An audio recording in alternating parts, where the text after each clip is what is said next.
자, 저희들이 성경을 계속 읽습니다. 사실 성경을 읽다 보면 이것이 크리스찬의 매일의 일정이기도 하지만 말씀을 보고 그것을 묵상하고 생각하고 살아가지만 때로는 그 은혜로운 하나님이 말하기에 정말 꿀같이 달아야 될 그 말씀이 가끔은 참 지루하고 빨리 이 내용은 지나갔으면 좋겠다라고 생각되는 그런 본문들이 사실 성경을 읽다 보면 있습니다. 은혜가 너무 충만할 때는 어떤 구절이나 다 은혜로울 수 있지만 또 은혜가 조금 떨어질 때는 더더욱 그런 부분을 만나면 빨리 지나갔으면 하고 생각되는 내용들이 있죠. 주로 그런 내용들은 무엇인가가 계속 지루하게 반복되는 내용들일 경우가 많습니다. 대표적인 것이 이름들이 계속 반복되는 족보 같은 경우, 그리고 또 어떤 경우는 제사, 레위기에 들어가면 비슷해 보이는 제사의 예식이 또 정결 예식이 끝없이 계속 나옵니다. 사람들은 그것을 볼 때 빨리 끝났으면 지루하다라고 생각됩니다. 그리고 오늘 본문처럼 몇 장에 걸쳐서 성막에 예물을 바치는 내용, 그리고 그것을 다시 다듬고 만드는 과정들이 계속됩니다. 똑같은 무슨 색 실이고 무슨 색 물건이고 계속 비슷한 내용이 반복됩니다. 그래서 사람들은 왜 하나님이 이렇게 한 번만 얘기하면 될 것을 계속 반복하시는가? 사람들은 지루하게 느낄 때가 참 많습니다. 근데 곰곰이 생각해보면 우리는 우리의 일상에서도 우리가 자라날 때 어머니가 하루에 아침 저녁으로 어떤 때는 수십 번씩 우리에게 반복하는 말들이 있죠. 우리가 듣기 싫어하는 말들, 밥 먹을 때는 밥상에서 얘기하고 집은 나설 때는 나설 때마다 얘기하고 조심해라, 이걸 조심해라, 저걸 하지 말아라. 우리가 어릴 때 자녀로 성장할 때 끊임없이 부모님에게 반복해서 들었던 이야기들이 있습니다. 일상의 얘기들이죠. 조심하라는 이야기들입니다. 하지만 어머니의 마음에서는 혹시나도 그것을 조심하지 않고 실수할까봐 자녀 입장에서는 너무 지겨운데 그 얘기를 계속 부모는 멈출 수 없이 했던 기억들이 있습니다. 어떤 면에서 성경의 내용도 그렇습니다. 하나님은 우리 자녀들에게 우리가 듣기에는 지겨워 보이지 모르지만 그것이 굉장히 중요하기 때문에 아주 자세하게 디테일하게 그 내용을 또 반복해서 전해주는 경우들이 있습니다. 오늘 본문에 나오는 성막 건설에 대한 이야기가 그렇습니다. 우리에게는 단순히 고대에 이스라엘 사람들이 광야 시절 그리고 사사기에 가지고 있었던 그 옛날 하나님께 예배하는 천막에 대한 이야기를 왜 이렇게 자세하게 적어놓는가? 의문을 가질 수 있지만 하나님은 거기에 의미가 있다라고 우리에게 반복해서 말씀해 주시는 것입니다. 오늘은 이 하나님의 성막에 대한 이야기, 하나님이 무엇을 그렇게 강조하길 원하시는가? 성막이 무엇이 그렇게 중요한 것인가? 도대체 이 일을 이스라엘 백성들에게 시키시는 일이 무엇인가? 한번 그 이유들을 생각해 보면서 하나님이 우리에게 주시는 메시지를 함께 나누고자 합니다. 자, 오늘 본문에 보게 되면 이제 성막 이야기, 우리가 읽은 내용이 성막을 준비하기 위해서 이스라엘 백성들이 거기에 소용되는 물건들, 그렇죠? 천막이 필요하기 때문에 천막을 짤 실들과 그 다음에 각종 가구가 필요하기 때문에 가구에 받쳐질 나무와 그리고 각종 장식물 위에 덧붙이고 때로는 금박을 해야 되기 때문에 금과 은과 녹과 같은 금속과 또 제사장의 복식에 들어갈 귀금속까지도 백성들이 자원해서 하나씩 다 바치는 내용들이 아주 자세하게 언급됩니다. 이 아이템들은, 이 물건들은 앞으로 40장까지 계속 언급이 됩니다. 그리고 이것은 처음이 아니죠. 사실 모세는 우리가 아는 것처럼 시내산을 2번 올라가서 40일씩 머물다 내려옵니다. 첫 번째 올라갔을 때도 하나님은 동일하게 성막에 대한 이야기를 하셨고 2번째 올라갔을 때 하나님은 또 성막 이야기를 하십니다. 그리고 40일이 흐르고 내려왔을 때 모세는 백성들에게 하나님의 율법을 말해주고 첫 번째로 그들에게 명령한 것이 바로 이 성막을 짓는 일이었습니다. 이것이 왜 이렇게 급할까요? 사실 고대 근동, 이스라엘 사람들이 살았던 그 고대 근동의 다른 민족들의 역사를 둘러봐도 이것은 굉장히 특이합니다. 고대 근동에 바벨론이든 아수르든 고대 근동의 역사를 잘 보게 되면 그들도 신을 위해서 신전을 짓습니다. 근데 주로 어떤 때 지었냐? 모든 전쟁의 과정이 끝나고 그 힘든 과정이 다 끝나서 우리의 신이 정말 우리를 위해서 위대한 일을 행하셨다라는 것이 확정되었을 때 그들은 위대한 신을 위해서 신전을 짓습니다. 근데 지금 이스라엘은 어디에 있습니까? 아직 약속의 땅에 들어가지도 않았습니다. 광야 한가운데 있습니다. 시내산 아래에 있습니다. 비록 출애굽의 기적을 경험하고 출애굽을 한 것은 확실하지만 아직 갈 길이 먼 것입니다. 그리고 이 광야에 성막을 멋있게 지을 만한 하나님의 집을 지을 만한 재료가 많은 것도 아닙니다. 그 황무지에 무엇이 있습니까? 여러분들이 가끔 시내산이나 그 주변의 배경을 얘기하는 사진들을 한번 보게 되면 전에 제가 몇 번 보여드린 적이 있는데 아무것도 없습니다. 그저 뜨문뜨문 나무 몇 그루 서 있는 것 외에는 정말 황량한 곳입니다. 왜 거기서 하나님은 이 일을 지금 당장 먹을 것도 없는데 하나님이 공급하지 않으면 하루를 살아가는 것도 어려운 이 상황 속에서 이 일을 벌리시는 것일까요? 그리고 이 일은 하루 만에 벌어지는 일이 아니죠. 짓는 일정은 힘듭니다.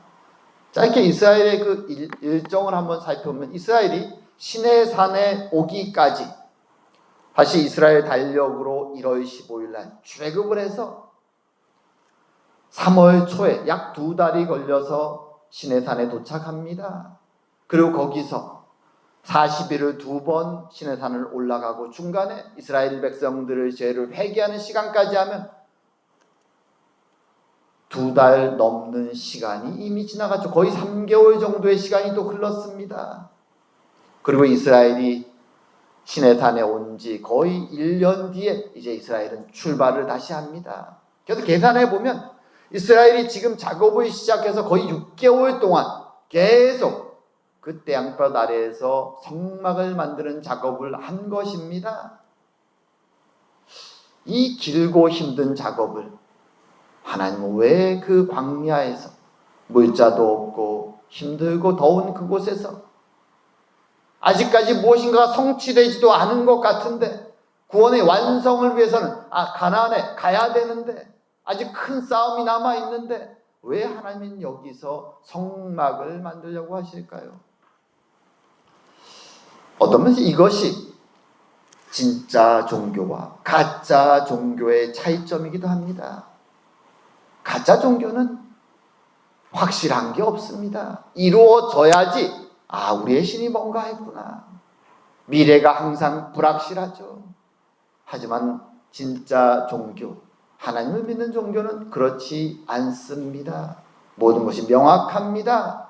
하나님은 멀리 계신 것이 아니죠. 지금 그곳에 계십니다. 지금 역사하시죠. 이미 구원을 이루셨고 하나님이 말씀하신 것은 미래의 일일지라도 성경에 보게 되면 심지어 미래의 일을 예언할 때도 완료형 동사를 씁니다. 왜냐하면 그것은 명확한 완료된 사실이기에 미래의 일을 말할 때도 선지자들은 완료형으로 선포합니다. 그래서 하나님은 과거의 역사를 이루신 것처럼 지금 그들과 함께하기 원하죠. 진정한 하나님이기 때문에 가짜 신들처럼 눈에 보이지 않는 먼 곳에 있는 분이 아닙니다. 하나님은 그의 백성과 함께 하시는, 그리고 그들을 생명과 진리로 인도하기 원하시죠. 그래서 이 성막을 지금 그 시내산 아래 광야에 짓게 하시는 이유, 첫 번째는 그 언약의 하나님, 이스라엘의 하나님은 임마누엘의 하나님이시기 때문에 그렇습니다. 눈에 보이지 않는 먼 곳에 잠들어 있는 가짜 신이 아니라 그들 앞에 임마누엘 하시는, 우리와 함께 하시는 하나님이기 때문에 하나님은 이스라엘에게 내 집을 너희 가운데 지어라, 나의 천막을 너희 가운데 지으라고 명령하신 것입니다. 출애굽기 29장에 가면 성막에 대한 명령을 하시고 끝에 하나님이 이렇게 말씀하십니다. 29장 43절이죠. 내가 거기서 이스라엘 자손을 만나리니, 성막을 의미합니다. 내 영광으로 말미암아 회막이 거룩하게 될지라.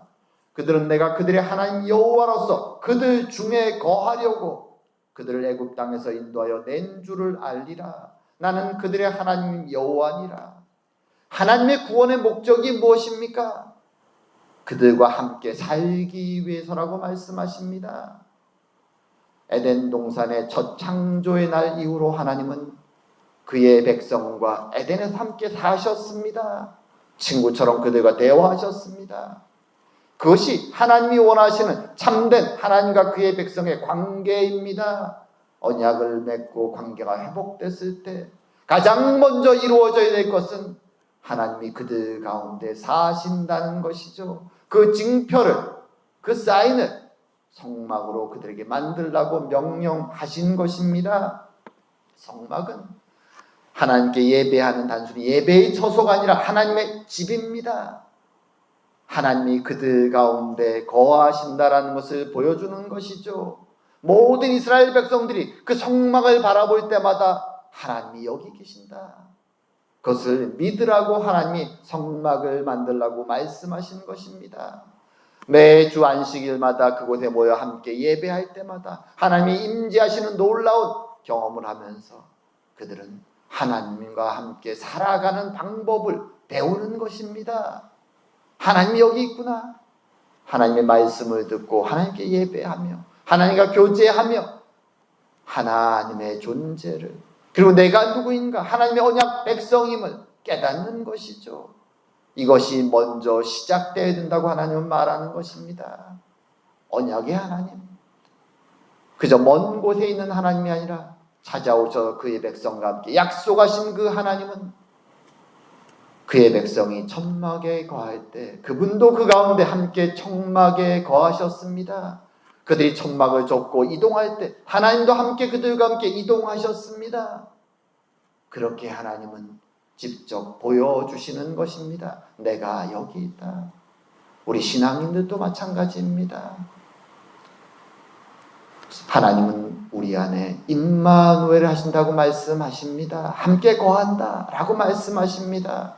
우린 때로 우리가 하나님 앞에서 부끄러운 일을 행할 때 그 옛날 믿음의 조상들처럼 숨기를 원하죠. 하나님을 피하기 원합니다.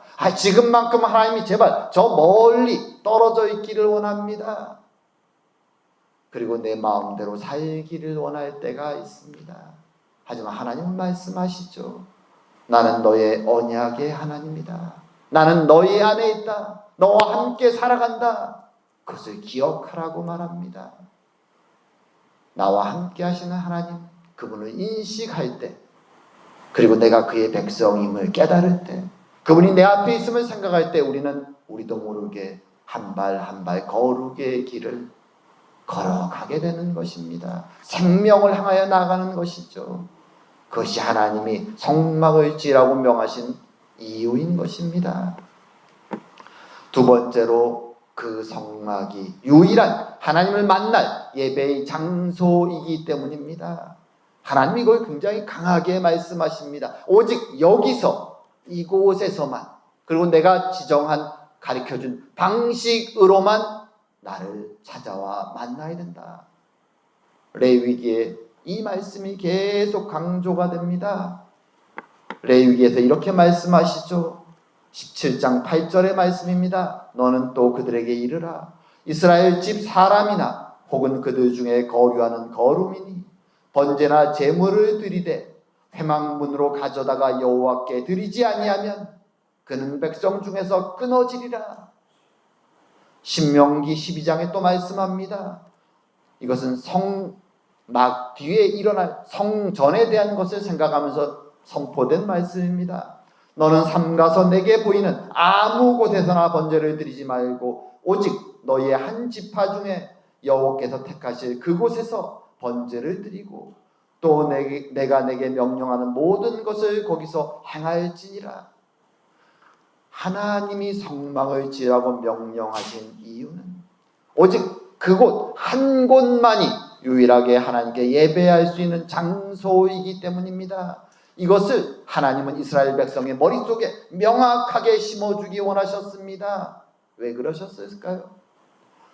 그 당시는 우상 숭배와 여러 다종교가 넘쳐나는 세상이었습니다. 사람들은 여기에다가 돌을 쌓고 신을 섬기고 저기다가도 우상을 만들고 그 신들을 섬깁니다.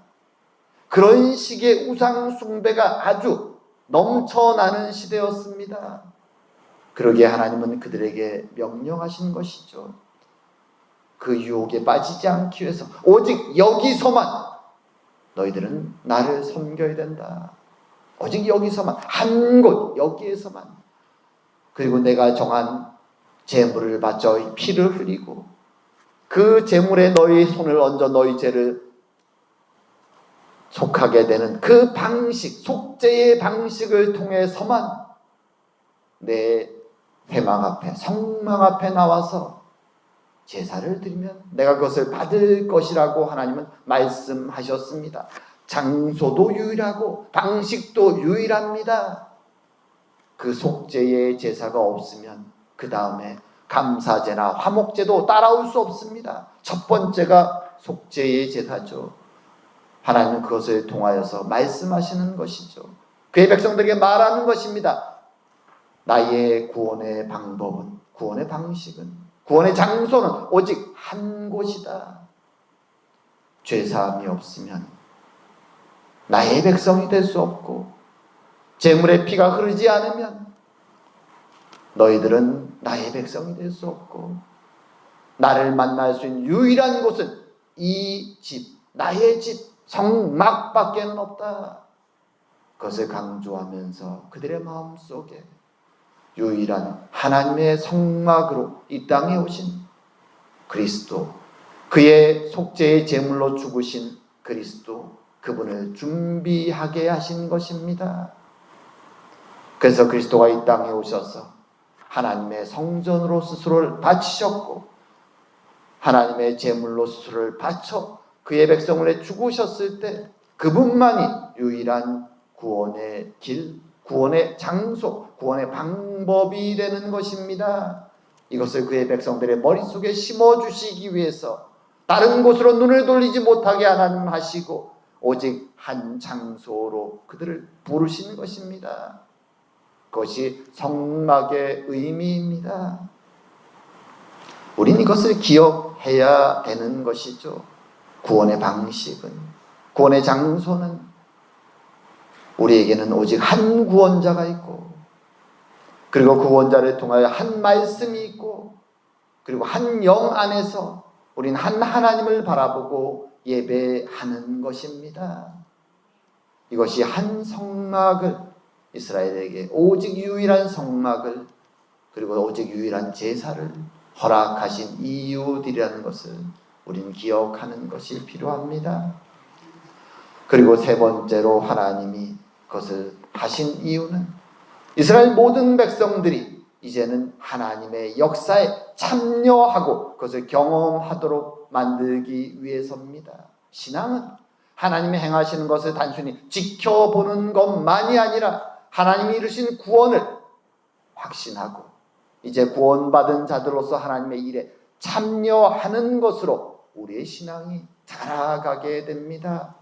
구원은 오직 하나님의 일이죠. 하나님이 성취하시는 것입니다. 그래서 출애굽의 역사에서는 이스라엘 백성들의 역할이 없습니다. 하나님이 홀로 모든 구원의 과정을 행하셨습니다. 하지만 이제 구원받고 언약 백성이 된 이스라엘에게 하나님은 하나님의 역사에 참여하도록 그리고 그 참여를 통하여 하나님의 역사를 경험하도록 부르시는 것입니다. 성막을 만들기 위해서 그들에게 필요한 것이 무엇일까요? 이게 흔히 우리가 보이는 성막 모형도입니다. 여기에는 뭐 성전과는 다르죠. 성막에는 기본적으로 나무가 많이 들어가고 천막이 많이 들어갑니다. 여러 종류의 천막이 들어갑니다. 주변을 두르는 천막도 있고, 그리고 성막 위에 덮는 천막도 여러 겹입니다. 그리고 그 안에도 다양한 가구가 들어가죠. 이것을 이제 이스라엘 백성들이 직접 자신들의 물건, 소유한 것들을 바침을 통하여 하나님이 하나하나 그의 백성들의 손에 땀과 기술과 노력을 통하여 그들의 헌신을 통하여 이제 만들어 가시는 것입니다. 근데 여기에서 이 장면에서 굉장히 흥미로운 것이 몇 가지가 있습니다. 오늘 본문을 보게 되면 이 백성들이 바치고 일을 준비하는 과정 속에서 본문에서 그것을 기록한 모세가 특별히 강조하는 것이 몇 가지가 있습니다.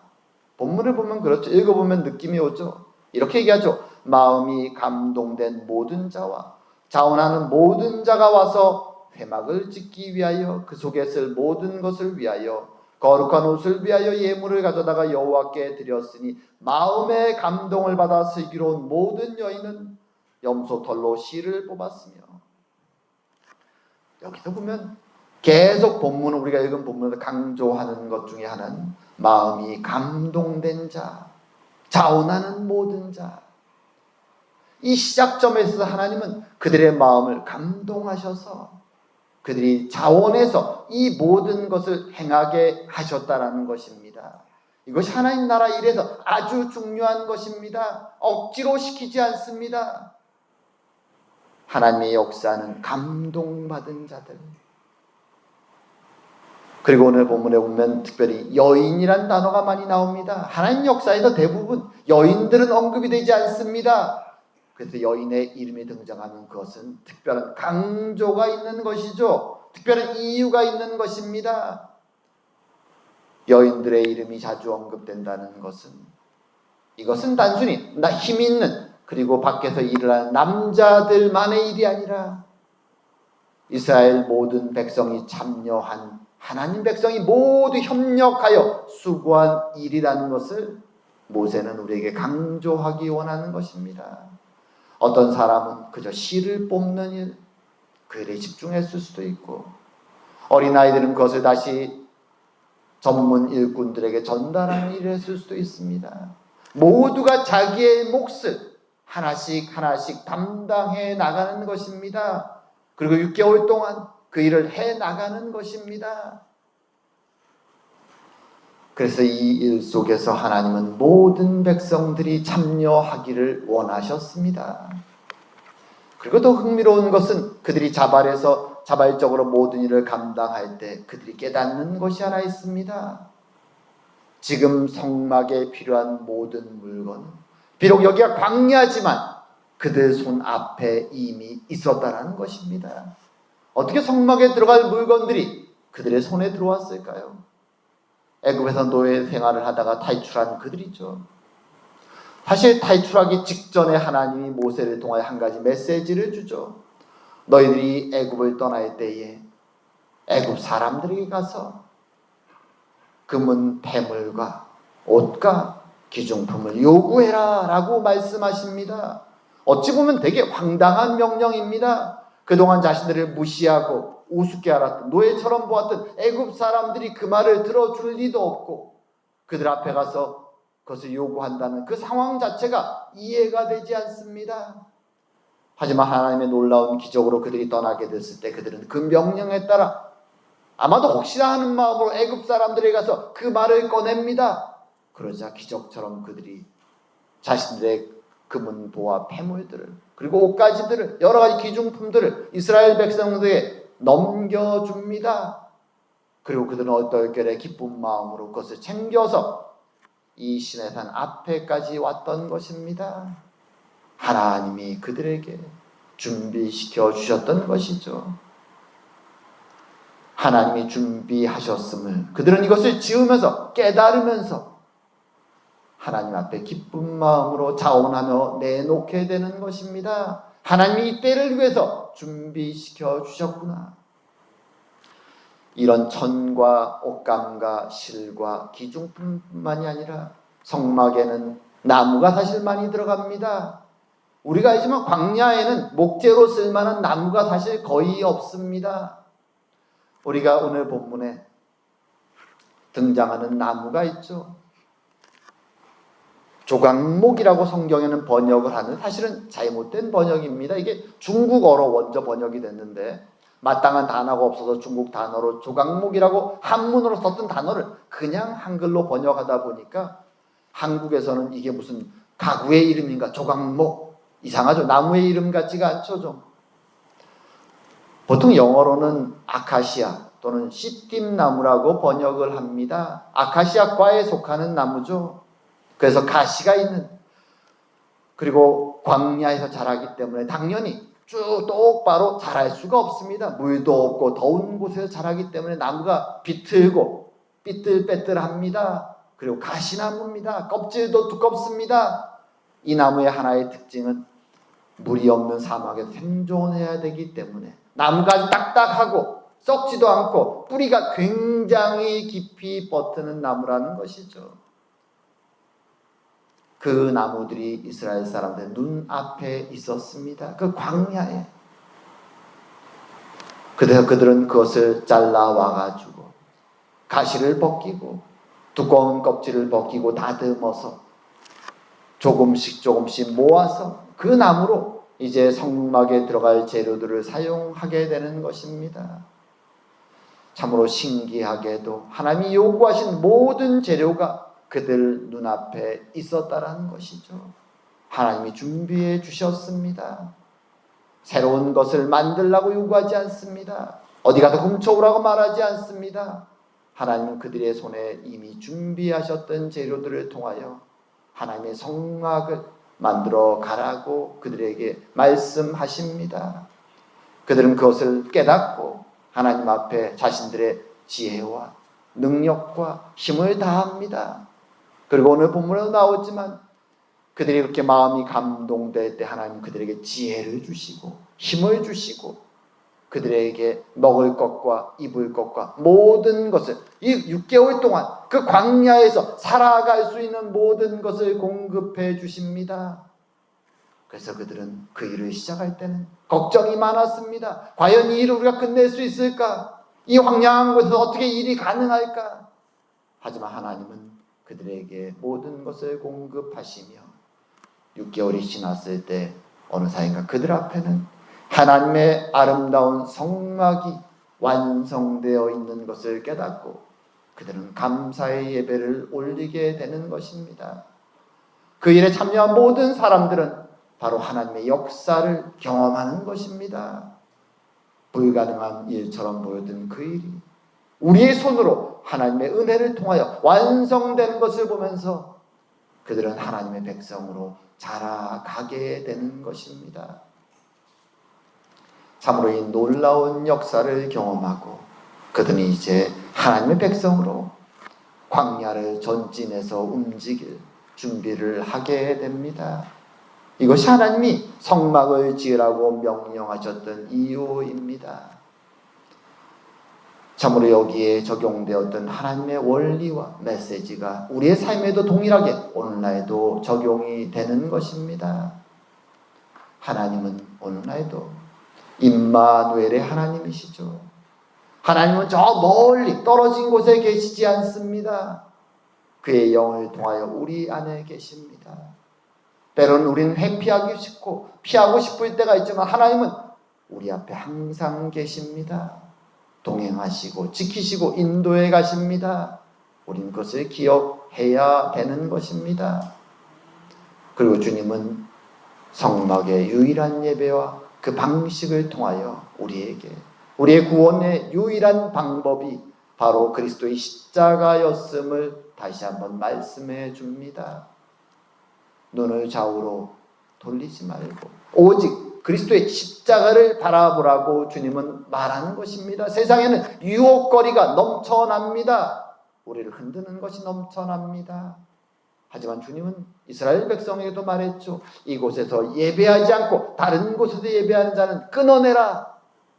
왜냐하면 그것은 멸망의 길이기 때문이죠. 오직 유일한 구원의 길, 그리스도의 십자가를 우리는 붙잡고 나아가야 되는 것입니다. 그리고 주님은 우리에게 하나님의 일로, 하나님의 구원을 이루신 그분이 하나님의 일로 우리를 부르고 계십니다. 더 이상 건물이 사실 중요하지 않습니다. 장소가 더 이상 중요하지 않습니다. 왜냐하면 성전 되신 그리스도가 영으로 우리와 함께 하기 때문이죠. 이렇게 하나님의 백성이 모여있는 이곳이 바로 하나님의 집이고, 그리고 하나님의 거처입니다. 우린 이곳에 함께 모여서 사랑하고 서로 섬기며 살아가는 것입니다. 그리고 집으로 돌아가서 또는 우리의 이웃들과 우리의 가정과 벗들 속에서 하나님의 백성으로 살아가는 것입니다. 주님 주시는 말씀을 읽고 기도하며 그렇게 살아갈 때 하나님 우리를 사용하셔서 하나님의 은혜를 경험하게 하시고 하나님의 역사를 경험하게 하시며 힘있게 하나님의 백성으로 이 세상을 주님 만날 그날까지, 안식의 땅에 우리가 이를 그날까지 인도해 가시는 것입니다. 참으로 그 하나님이 오늘도 우리와 동행하시고 계신다는 것을 믿고 확신하며 기쁨으로 하루하루 살아가는 저와 여러분 되기를 주의 이름으로 축원드립니다. 기도드리겠습니다. 사랑과 은혜의 하나님 아버지, 그 옛날 광야 가운데 삭막하고 덥고 먹을 것 없는 그곳에서 하나님 백성들에게 성막을 지으라고 명령하셨던 하나님, 그 하나님의 메시지가 오늘날도 동일하게 우리에게 주어짐을 감사드립니다. 우리와 동행하시는 하나님, 우리의 구원을 완성하신 하나님, 유일하신 구원의 길 되신 주님, 지금도 하나님의 역사 가운데 우리를 인도하시고 은혜로 함께 하시는 하나님, 참 우리의 마음속에 그 옛날 이스라엘 사람들이 경험했던 그 은혜를 경험하게 하시고 사랑하게 하시니 감사드립니다. 그 은혜의 하나님, 임마누엘의 하나님을 붙잡고 오늘도 힘있게 주님 만날 그날까지, 그 안식의 땅에 이를 때까지 걸어가는 저희가 될 수 있도록 주님 역사하여 주시옵소서. 오늘도 함께 하심을 감사드리오며 모든 말씀 예수님 이름으로 기도드립니다. 아멘.